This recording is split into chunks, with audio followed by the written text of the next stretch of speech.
I'm going to teach you how to really practice the guitar. Let's get started.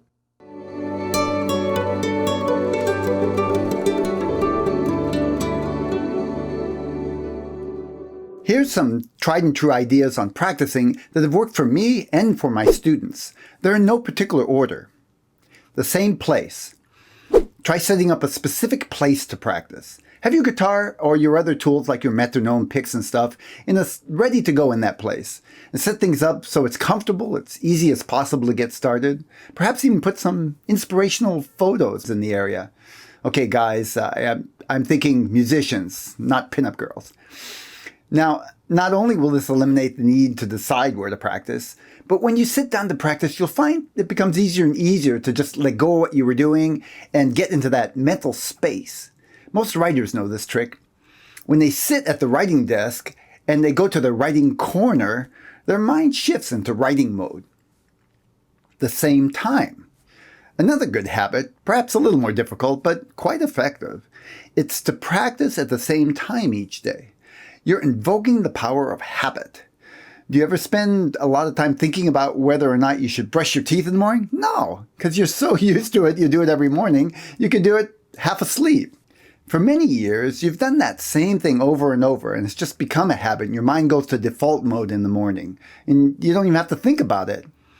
I know I've been guilty of more than once driving while thinking of something else, and next thing you know, I realize several turn-offs later that I'm going the wrong way. I went on a turn-off that I usually go to just out of habit. If I'm going somewhere I usually go, it works out fine. Otherwise, I have to backtrack. You can use this tendency to your advantage. Schedule a time to practice each day and stick to it. Try doing this for 21 days and you'll find that's about how long it takes to create a habit. You'll find you'll just begin to naturally shift in the practice mode when you go sit down in that particular space at that time of day. As long as you can keep it up 3, 4, 5 times a week, it will work for you. 30-minute practice sessions. I recommend that beginners at least go for 30 minutes daily. Then play more for fun if you like. Here's what's going on. If you decide to practice for 45 minutes or an hour, and you have a hard time keeping your commitment, it'll erode your confidence in yourself and add guilt to the process. Of course, if you really can keep a 45-minute practice session schedule, no problem, go for it.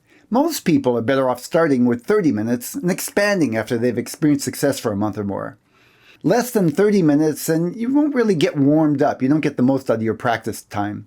2 15-minute sessions are not quite the same as the 30-minute session because of that warm-up factor. Also remember, you're developing your concentration, focus, and attention span muscles as well. My practice sessions are usually 45 to 50 minutes, and then I take a short break. I'll walk, stretch, do some breathing exercise, and then I'll start up again.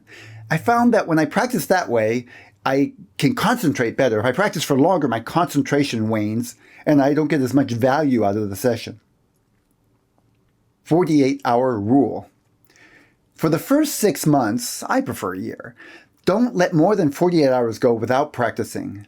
Your mind is creating new pathways. They're infant seedlings. When you don't water them with repetition, within 48 hours they tend to wither and die.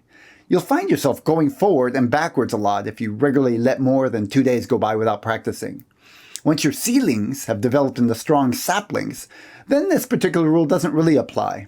I know I can go for a week without practicing, and when I come back, I'm as good or even better.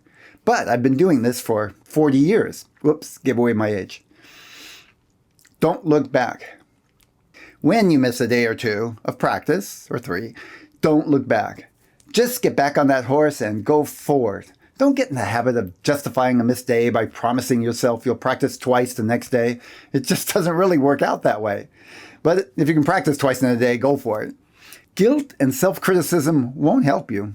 In fact, it'll probably make it more difficult to get going again. Everyone misses some practice time. This is not a straight shot. Success in the long run is more about how quickly you recover. Have a plan. Know what you're going to practice. There's no absolute one way to do this, but I like to divide my practice sessions into a warm-up, some exercises, maybe some new material, then something I can play fairly well at the end to feel I end with a positive note. So an example might be if you're doing a 30-minute session, spend 5 minutes on maybe a chord change exercise, something you've been working on, you can do okay. Then 15 minutes on something new that you really have to focus on. 5 minutes maybe on a familiar song, and then end on a successful note, maybe with something like a 5-minute exercise, a speed developer, something you've been doing for a while. And that's about 30 minutes. Now that's just an example. There's many different ways you can organize that. Be willing to change up when necessary, even in the middle of a practice session. Having a plan will help you get going, and a weak plan is actually better than no plan at all. Play for fun. After a 30-minute session, play something for fun. You remember, you got into this to have a good time. You won't move forward if you don't do your scheduled practice. But if you're always doing something you're working for, it's going to get to be a drag after a while. Try making something up. That's how I started as a composer. Try something from YouTube video. Play some songs you already know. There's no pressure. You did your practice. Keep improving and moving forward. With no progress, you would eventually get bored and quit. But if you stick only to your lesson material, you'll always be working at the level of incompetence. That's what it means when you're learning something new. You're not there yet.